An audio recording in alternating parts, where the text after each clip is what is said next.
Hey everybody, it's Gordon Majak here, back for another quick one here on a Saturday afternoon. It is another episode of Timeless Pop, Rock, and Soul, and once again we're going to shake things up here in a minute. Before we do that, please remember to like, subscribe, and comment below, and away we go back to the music. In the previous video, which I shot all of 10 minutes ago, I told you guys about a song that I fell in love with back in 1992 by Pam Tillis, crushing it with Maybe It Was Memphis. Pam, honey, maybe it was Wherever You Want. Oh, what a song and what a performance. Now, at that same time, around that time, as I was going through all those country records and trying to find some songs that I could use that I actually liked and thought were good songs, I came across a remake of a classic Elvis song done by a country artist. The nerve. Oh, but not in this case. You see, the country artist was no ordinary country artist. I am talking about the great Dwight Yoakam. And there he is from 1993 looking like a boss. Dwight Yoakam in 1992, right after that Pam Tillis record came out, Dwight Yoakam had a remake of Elvis's classic song, Suspicious Minds. And that song kicked my butt. What a great song. I mean, that just, Dwight's remake of the Elvis song just blew me away and instantly got my attention. Now, I knew who Dwight was. Okay, if someone would have said, do you know who Dwight Yoakam is? I would have said, oh yeah, that's that country hipster guy from the 80s, because Dwight had gotten his start back there in the mid 80s with Honky Tonk Man. That was his first big breakthrough record, and I knew that song. And I'm guessing that was about the only thing in 1992 that I knew of Dwight's. I'm not sure if I had heard Guitars and Cadillacs. Maybe I had. I knew Honky Tonk Man, but I don't think I had heard much else of Dwight. Then he did Suspicious Minds. And then a year later, in 1993, he released a song called Ain't That Lonely Yet as the first single from his then brand new album in 1993 called This Time. The album was called This Time. The single was a song called Ain't That Lonely Yet.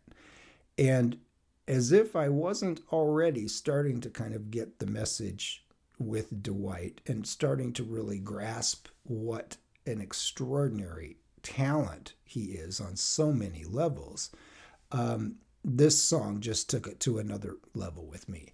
And here we have, again, as we always do, it seems like with the greats, a guy who's so multi-talented, a great songwriter, a great arranger, a co-producer with his legendary producer Pete Anderson, a great producer, and what a singer, what a voice. And it was Dwight's voice and his ability to convey emotions that I wasn't even really sure that I could pick up on from country music. I mean, Dwight just has such an amazing talent as a singer, and that it would explain why he's such a great interpreter of other people's material, of course. But then when it comes to his own material, and he writes so many great songs, he's got so many classic songs in his catalog, as I discovered from going back through everything. And this song just blew me away right from the start in 1993. As I said, produced by the great Pete Anderson, who was for many years Dwight's partner in crime there, his co-producer, his lead guitarist, he's in the band, the whole thing. Man, those two guys made some incredible records together. Pete Anderson and Dwight Yoakam. Remember those two names. They're inextricably linked anyway, as a result of all the great work that they've done. But yeah, two guys that really deserve so much respect for the incredible music that they did. Right now, it is from 1993, Ain't That Lonely Yet.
stop it in a weird place much sooner than I normally do into the song, but you have to check out the way Dwight sings this verse.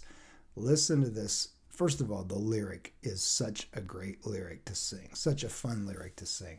But listen to the way Dwight works his way through this second verse. This is just magic. Once there was this spider in my bed. I got caught up in her web of love and life. It's gonna change around my heart and soul. Never to let go. Oh, but I survive.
Once there was this spider in my bed.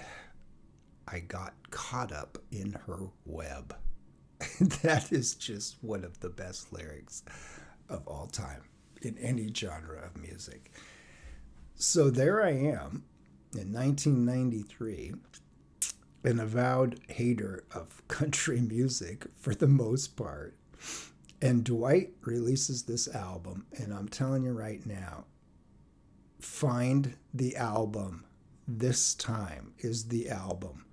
What a monster record. A ton of hits on that album. 3 times platinum, I think 3 million sold. I mean, just it went on and on and on. It was the biggest record of Dwight's career, and justifiably so, because it is a monster album. And his band absolutely smokes. And it doesn't matter whether it's more traditional influence of older country music styles, which, first of all, if you don't know about Dwight can handle anything. Okay, Dwight and all by himself, but especially with Pete Anderson and this band is so damn good. He can handle anything. He can cover any genre just about, and just cover anything and make it sound great. But this record, everything from the traditional to the newer sounding stuff, I mean, what a great album. This Time, there's your hot album tip. And this song, when that came out, 1993, that was it for me. It was over. I mean, literally, it was over. This album and this song, I was never the same. And I'm not joking. You can't even imagine my own shock at myself when Dwight Yoakam went from being, oh yeah, that country hipster who was the honky-tonk man back in the 80s in my brain, to being literally one of my top 10 favorite artists of all time. And I had to nudge a lot of timeless pop, rock, and soul artists out of the way, out of the top 10, to make room for Dwight. And he wasn't the only country artist. that just came barging through the damn barn door, as it were, and announced himself on the scene in my top 10. Life-changing. This was a life-changing record. It opened my eyes to a whole... Here's what it did. The Suspicious Minds remake that he did in 92 there, the Elvis classic, that was so good. That opened my eyes to Dwight. Then as I started going back into his catalog and rediscovering his most recent previous work, which is another absolute classic album called If There Was a Way, as I went back and started rediscovering that stuff, that's where I really was gaining the appreciation for Dwight as an artist, as just a consummate artist, a great writer and a great singer and just a great all-around artist. And then for him to just drop this bombshell of this album on me while I was right in the middle of that other thing with him, I mean, I was never the same. And this album was so good, and the previous album was so good, that he became instantly one of, well, I say instantly, but you know, it took a year. I mean, he became one of my all-time top 10 artists, one of my all-time top 10 male vocalists. He went from nowhere to the top of the freaking pile in about a year span. That's what Dwight Yoakam did to me back there in the 90s. Now, I mentioned in the Pam Tillis video, so this album comes out in 93 with this song, Ain't That Lonely Yet, and I am a Dwight Yoakam fan through and through going forward from that point. That was it. It was over. And so the next time Dwight Yoakam came to town, and it wasn't Seattle in this case, he ended up coming over to the Gorge Amphitheater, which is over there in Eastern Washington. And guess who was opening the show? One of his opening acts was some cute little gal who can sing her rear end off named Pam Tillis. So I got to see Pam Tillis open for Dwight. And of course she did, maybe it was Memphis. That was cool. She opened for Dwight the first time I saw Dwight. I've actually seen Dwight 3 times. 3 or 4? 3, yeah. Saw him over there outdoors on a hot summer night at the Gorge when it was a hot summer day when we got there, and it turned into a freaking rainstorm, thunder and lightning, crazy thing, blowing stuff off the stage and all that stuff. I got to see him over there was the first time. The second time was just a flawless concert. The following tour out here at the San Michelle Winery. And that's when I really got into Dwight as the performer, because he played one of the best concerts. That 94, I want to say 94, 95 was that next tour that I went to see him the second time. And he played one of the best concerts I'd ever seen in my life. And by then, I was completely way into him anyway. And then I saw him again a few years later there in the later 90s. I think he was at Benaroya Hall, downtown Seattle, when he was on that... tour. He had done the record. He did the Queen remake. That was the, was it the Queen? Didn't he do it? I think he did a remake of a crazy little thing called Love, and that was a big hit for him. And so we went to see him on that tour. But yeah, let's give it up for the man, the legend. No joke, man. I don't care what genre of music it is. This dude right here is a stone cold musical genius. Great songwriter, an eclectic, adventurous artist, notorious for having pushed the bounds of country music so far that they broke. And then I discovered yet another country artist that just blew my mind. Another one. Got to make room in the top 10. All right. Who's out? Somebody's got to go, because these two brothers, against all odds, these two country music guys are coming into my top 10, and they're throwing somebody out because they're staying. That's in the next video. Can't wait to see who that is. Oh my goodness, and do I love that one too. Coming back soon, maybe tomorrow. See ya.